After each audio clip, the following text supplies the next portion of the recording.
Well, hello there. Welcome to video 2 of Halloween, I guess the end of the Halloween month.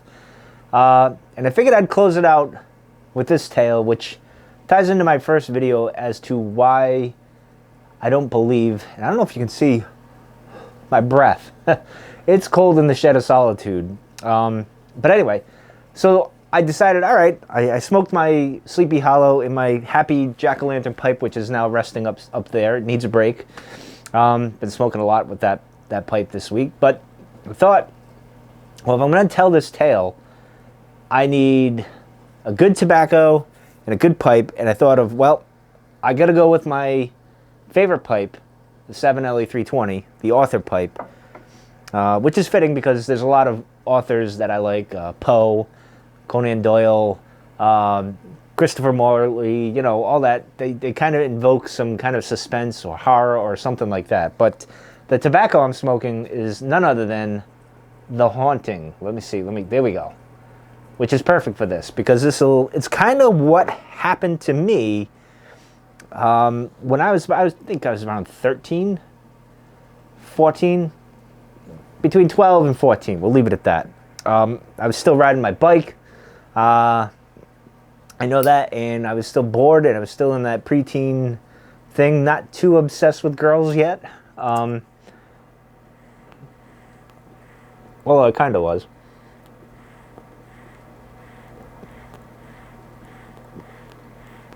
Actually, my friend April, who I was dating back at the time, hi April, if you watch this, she's kind of involved with this because I remember, and she'll have to correct me if I'm wrong, this all started because she's into this mystery kind of stuff, like tarot cards, witchcraft, and all this stuff as a kid, and she still is, I believe. And she brought out a Ouija board, or somehow, someone had a Ouija board. You know, the one you see that's in the stores, the Ouija board. Now, I don't believe in Ouija boards, but at the time, things led me to believe in that. So I remember we played it. And then I remember getting my own Ouija board, I believe. If I remember right. See, the little details like that I don't recall. But I do recall the experience that I had. And I remember me and my buddy Tim playing the Ouija board all the time. Because he was we both were, everybody was at that age. You know, we're so close to the monastery, which was where I experienced what I experienced. Genuine. That was the real deal, I believe. Although I question a lot of things still. I still don't believe. I experienced something, I just don't know what it is. Some would say an apparition or whatever, but maybe it was. I don't know. Someday I'll resolve that, I hope. So I can't tell if it's the smoke or it's the cold. I don't know where the thermometer is, somewhere around here in the shed of solitude. Oh, it's over there, but I don't know if that's really accurate. I should get a new one.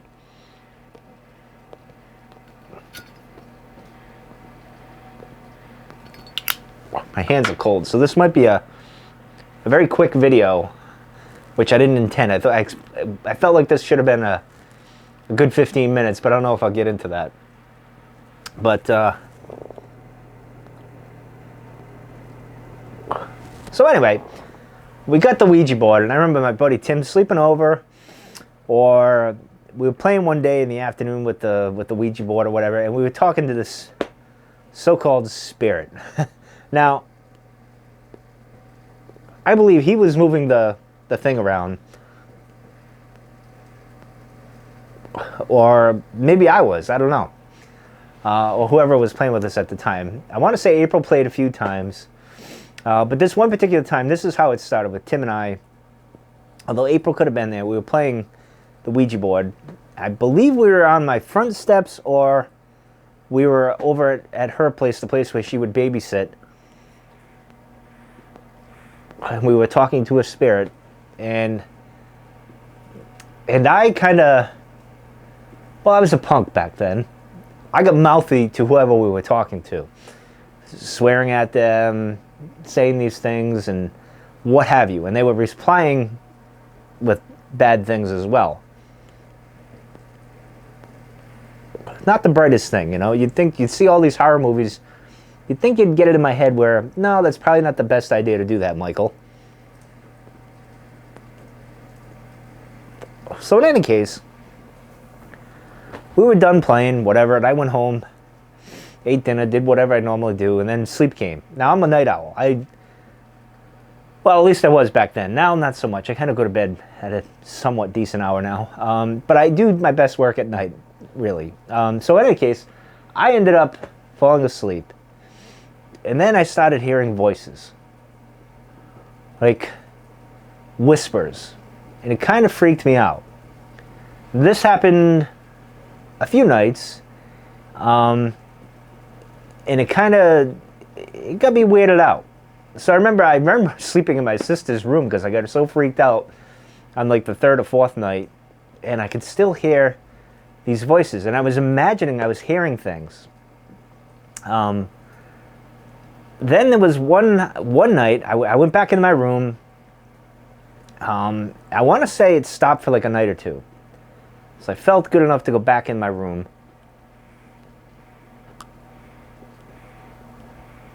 And then this weirdest thing happened. I was in bed, sleeping. I later turned out, well, I'll get to that in a minute. I woke up, I heard a voice. It sounded like a woman. And I tried to get up to look around, and I was frozen. Dead frozen. And I felt like someone was touching my legs and stuff. And I couldn't, and I tried to yell out for my sister, but I couldn't. I just remember my mouth like that, and I couldn't do anything. And it was horrible. I didn't know if aliens were abducting me, or if a ghost was trying to do their thing with me, or try to kill. I didn't know what the hell was going on. And so it was pretty scary. I didn't know what was going on, but I remember I passed back out. And then I woke up the next morning. I was in a dead sweat. I was nervous as could be. And I remember sleeping in my sister's room for like a week. And she got annoyed with me because she was older than me. She's a few years older than me, and she was like, all right, dude, you got to get the hell out of here. And I don't blame her, you know. And we played with the Ouija board again, because I told my friend Tim, I'm like, dude, things are getting crazy. And, you know, we would talk on the phone or whatever, and I'd tell him the stories, and I was getting in my own head is what the bottom line is. Because later, years down the line, well, not years, I'd say, so if I was 13, 14, maybe 4 years down the line, when the internet was starting to come, I read about sleep paralysis and that being a thing. And I'm like, oh, well, that explains that. So that could be why that is that.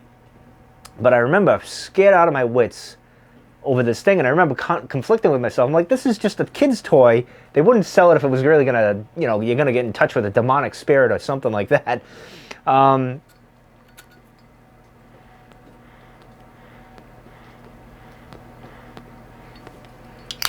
But I remember getting weirded out by it, and it creeped me out.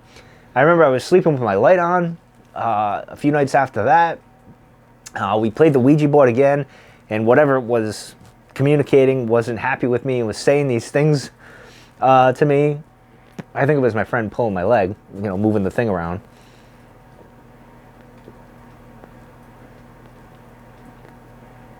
So I remember freaking out like it just... I think my father got annoyed. People were getting annoyed with me because I was getting panicky and whatnot. So it actually, in a way, helped me get skeptical about these things, because in my mind, I'm very skeptical about any kind of ghost thing. I watch YouTube videos, you see, oh, there's a ghost or whatever, and you can kind of reason out this, that, or the other. Are there things where you're like, well, I can't really explain that? Yes, but maybe someone else can. I just can't personally. And then things settled down. It was fine again. It wasn't any experiences, no voices again, no freezing or anything like that. None of that. So things moved on, and I moved on, and you know, you get in the internet, you're like, all right, well, that was just us being kids and fooling around, me getting in my head. And I think a lot of things, experiences we have, is just this playing in our head. So when it came time to, you know, ghost investigate with my friend John, who is actually cousins of my friend Tim, and we were investigating these things. Again, it was like me getting inside my head, wanting to see this, wanting to experience this. Same with him.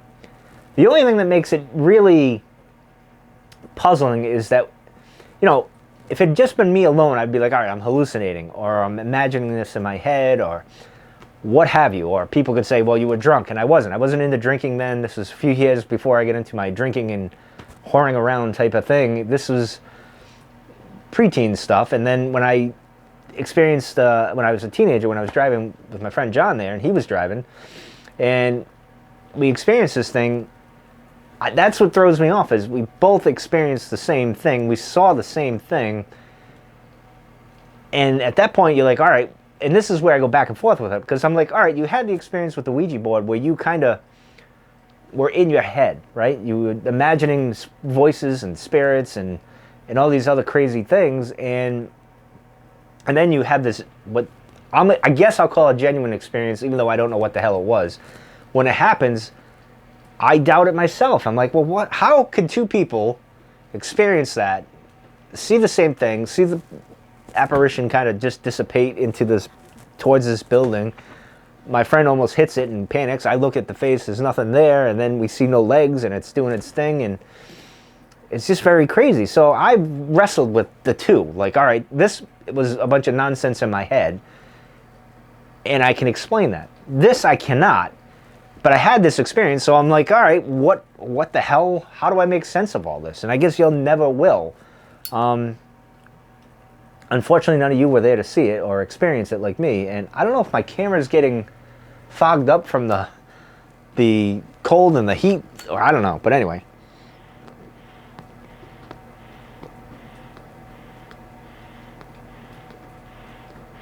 Snow's also melting. You can hear it melting over there, but that's my story with the Ouija board. I felt like I was cursed for like 2 or 3 weeks. I was terrorized. I was terrorizing myself. I felt like I was cursed. I started believing all these crazy things. I can't remember what the voices were saying. I know once it called my name and it sounded like my grandmother. And I thought, oh, she's coming back for revenge for me being a bad kid or not being close to her. I got all these things. And it was just crazy. Being paralyzed like that and hearing a voice, that's when I felt like I heard my grandmother's voice, I guess it would be. But again, it's in my head. But it was crazy. I felt cursed. And then eventually I got over it after like a month. I wasn't worried anymore. I just moved on with life, and that was it. And I moved on to the next thing and then got involved with ghost stories and investigating ghosts, so to speak. And it was a lot of fun. I took it as fun. Like, yeah, it's not real, blah, blah, blah. And then I experienced my own thing. But anyway, that was my haunting experience, which I don't believe was real at all. I think that was me getting in my head. And I don't know if you guys have ever had that, where you kind of freak yourself out. Like when I was here a couple of weeks ago, I was doing a video and I heard a noise over there when I was talking about Nellie Vaughan, I think it was, or one of the places I visited, and the squirrel moved over there, and I said, uh-oh, what is that?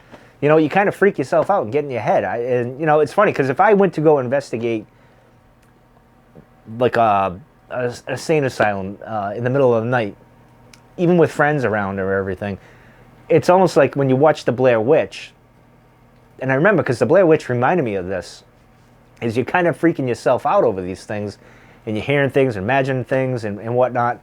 And the theories that go on with the Blair Witch of what this is and what that is, you know, is pretty interesting too. Yeah, so I think I freaked myself out pretty bad, and I felt like I cursed myself and all these crazy things. But that's going to do it for the Halloween content this year. I got stuff planned for next year. I'm working on that. It's been a lot of fun. November, I don't know, I'm getting back into my routine of November stuff, where philosophy and a few other things going forward. So we'll see. We'll see where we go in November. Kind of getting into the holiday spirit. Of course, we got the election, so the world may end. Who knows? Hopefully not. I don't think it will, but, you know, so that'll be that. So anyway, that's going to end it for the Halloween stuff. I hope you guys have a great Halloween, a safe one. Enjoy the time. Watch some scary movies, which I'm going to go do. I'm actually going to go watch Halloween. I tend to do that at night. I watch Halloween on Halloween night. But in any case, it's been fun, and I'll see you guys probably tomorrow.